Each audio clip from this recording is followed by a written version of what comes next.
Talkin Money. Well, alrighty then. We're back to Talkin Money with Jeff Tarbell. Yeah.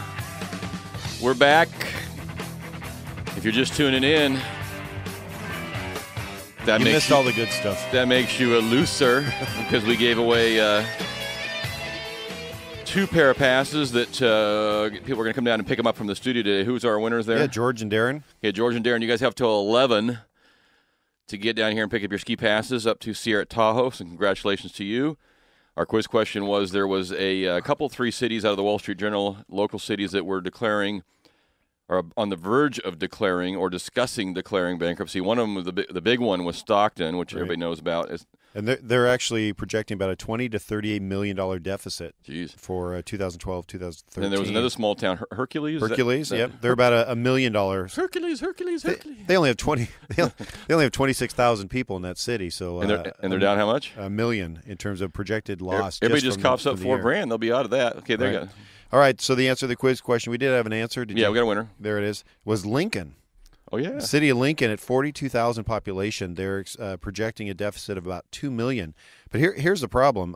Situations in Hercules and Lincoln are compounded by debt that those towns took while times were flush. Mm-hmm. So what happened was Lincoln, for example, took a $30 million of debt last decade.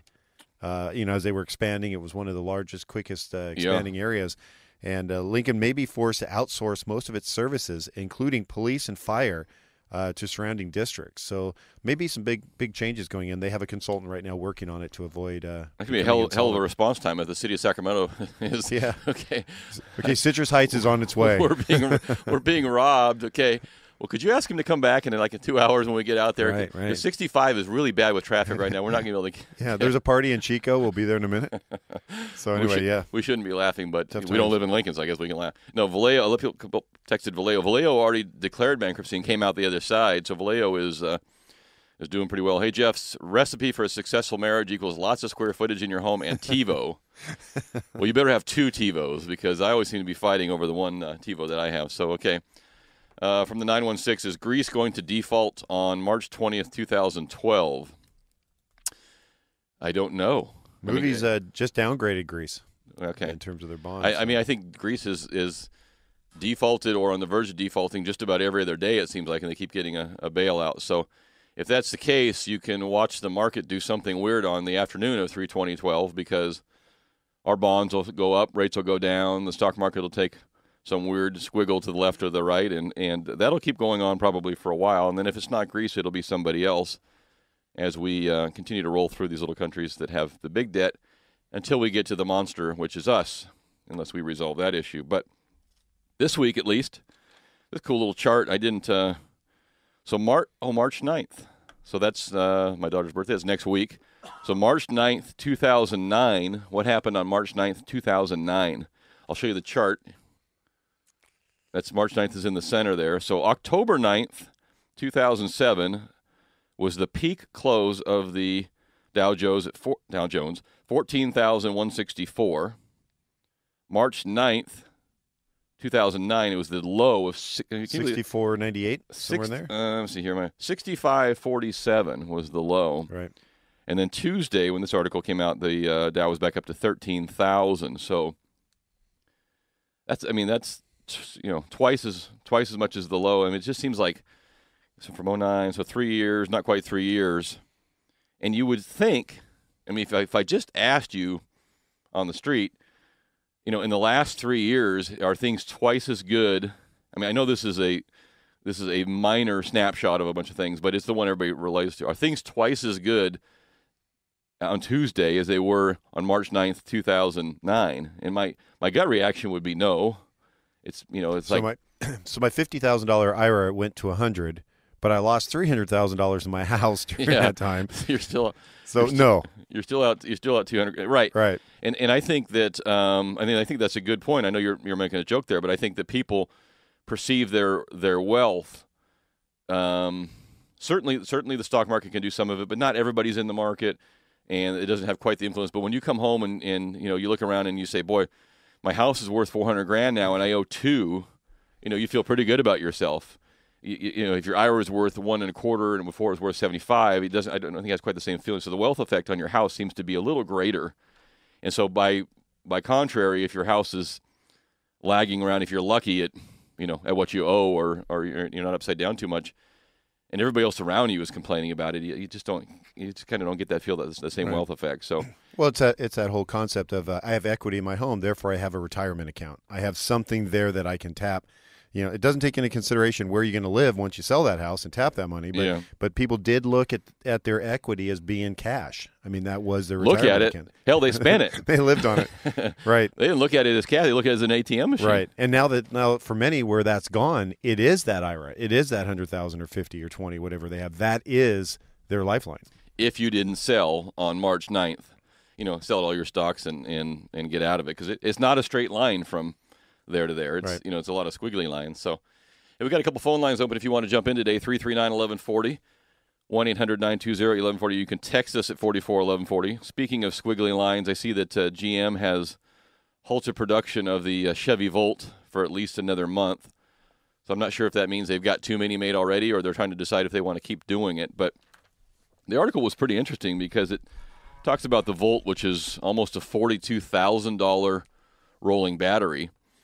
And people come in looking for what Chevy hoped for was what Toyota got out of the Prius, right? They call it the halo effect, or the kind of that goodwill feeling of having a vehicle that does super high mileage. But Chevy, to their credit, at least in this article, has some other vehicles that they're like $20,000, Nick. They get 42 miles to the gallon. So like you come in looking at the Volt, and you say, okay, do I want to spend $42,000 to get an electric car? But I can get the other car, I think called the Chevy Craze. It's 42 miles a gallon. It's half that. I can get two of them. I can get a red one and a blue one for that price. So in some aspects, their own product has hurt the marketing of this, and they've spent hundreds of millions of dollars on this technology. So Chevy's going to shut that down on the production for at least a month and see if they can make a couple changes. I think I don't know.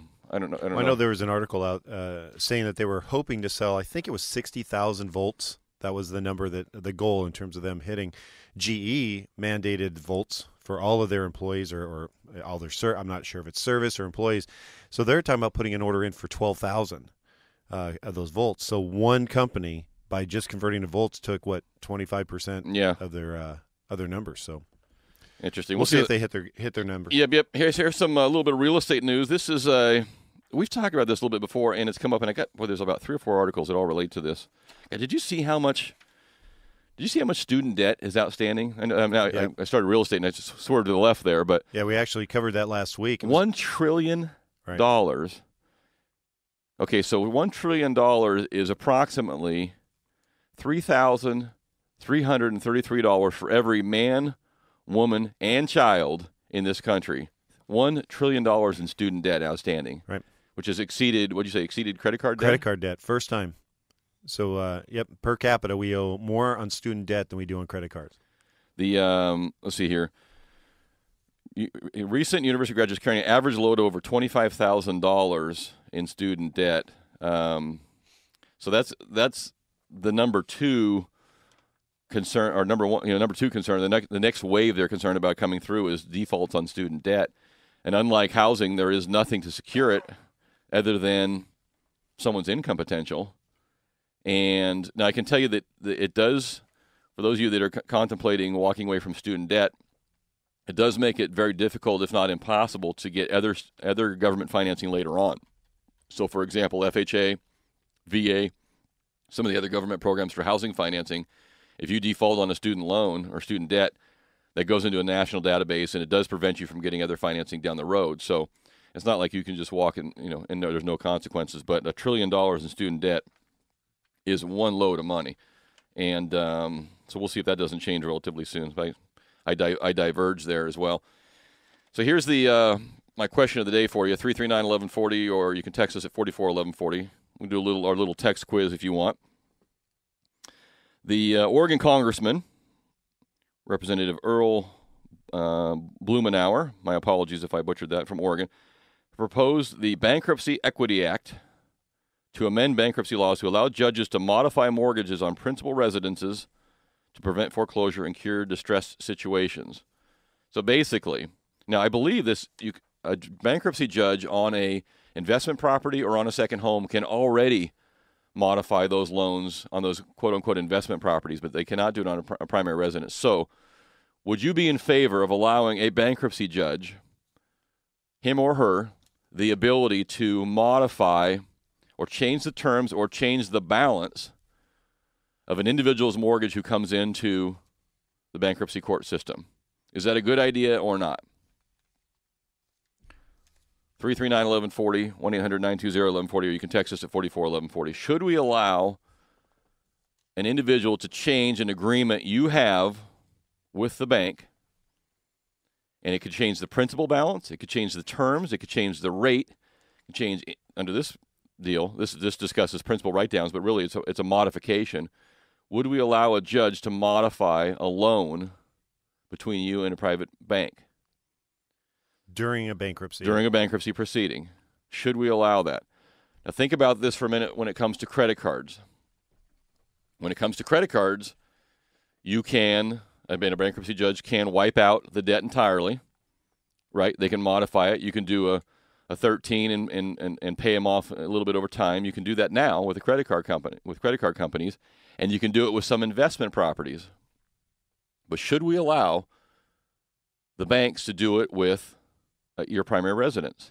So I'll let that hang out there for a moment before I give you my opinion on that. 339-1140 if you want to jump in that, or you can text me yes or no to 44-1140.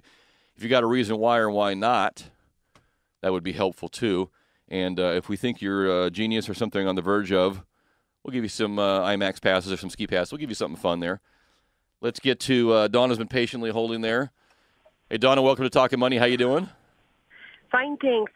Just listening to your program this morning, wanted to comment on the student loan situation. Yeah. My daughter actually had a student loan that she chose to ignore or walk away from. And 21 years later, 3 straight states later, several jobs later, they actually attached her wages at a rate of over 50% with huge interest. Wow. To collect that. So it does not ever go away, and it can catch up with you. So she didn't do a bankruptcy. She didn't do anything formally. She just kind of ignored it and just moved on with her life. Moved on with her life, had several excellent positions, was a very good income earner, and 21, almost 22 years later, was notified by her corporation that there had been an attachment, and it was a huge amount of money, and the majority of it interest, and due and payable and no way out of it. So they do find you, and they are cracking down. So, well, Donna, I appreciate it. I'll put Donna back on hold. We'll give her some IMAX passes or something fun. That's a good point. I didn't. So I know.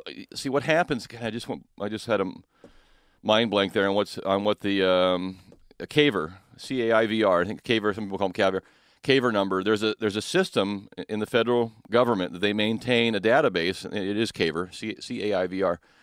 And you have to go in there, and anytime we're doing a government loan for somebody, we put in their name, their social, and all that good stuff too, and it'll come up with basically a yay or nay. And so if you're on that system and you've defaulted somewhere, they will, like Donna's saying, they'll find you, and the penalties could be fairly egregious, and the payments too. So very good. We'll take let's get Troy here real quick before we take a break. I put Donna back on hold. We'll give her something fun there. Hey Troy, what's happening? Welcome to Talkin Money. Hey, go on. Oh, you there, Troy? Yeah, I'm here. Can you hear? Go ahead. We got a very interesting time. This is a very interesting concept. The courts being able to write down, or the judges being able to write down these mortgages. I'm kind of conflicted on the whole thing. I'm a firm believer in the free markets playing out, and if it gets foreclosed, the property goes back to the owner of the property, the bank, and the bank sells it in foreclosure for whatever true value it's worth. But at the same time, I don't know. I can see how it's a very conflicting conversation. It's kind of hard to make a decision on it.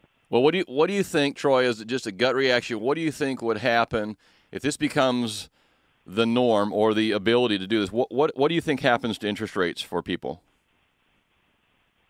Well, I think interest rates would go through the roof, and I think it also clog up our court systems. I don't know if the court systems can handle it. Yeah, with the amount of foreclosures that are out there, I don't think the court system has the capability to go through this. I think interest rates would go through the roof, and then it penalizes people like myself who didn't really get caught up in this mess. I bought rental property, and I'm slightly upside down on it, but I'm not to the extreme that a lot of these people are. And we just continue to bail these people out and bail these people out. You know, I'm a firm believer in the free markets, but I also understand we need to clean this mess up and move on. And there was a lot of fraud involved. It's very tough, very interesting. Yeah, I agree with you, Troy. I'm not going to throw my point just yet. I'll let that hang out there a little bit. But I am on the very same line, very similar line as you are there. So we'll put Troy back on hold. We'll get him something fun to do. We got maybe we can get one more call in here before we get to the break. Let's get to Ryan. Ryan, welcome to Talkin Money. How you doing? Doing good. Very good. What's happening? Not much. I wanted to comment on the student loan also. My mom had a student loan about 15 years ago, and they have just recently started threatening my dad to garnish his wages to pay for that loan. And was your mom married at the time she took out her loans, or was that prior to her being married? No, they were married. They were married at the time. Yeah. So the creditor is looking at that as a kind of a joint debt, and that's not uncommon. And so if they can't get it out of your mom, or she's not working currently, then they'll go find next in line who's got an income stream and go after it. So you're finding them to be fairly aggressive also now, huh? Yeah. Interesting. Okay, I appreciate that point. That's good to know. And we'll put Ryan back on hold, get him a Talkin Money T-shirt or something as well. So I always say this: for those of you who are not married yet, and Nick and I haven't done this in a long time. Chris says don't do it. Don't do it.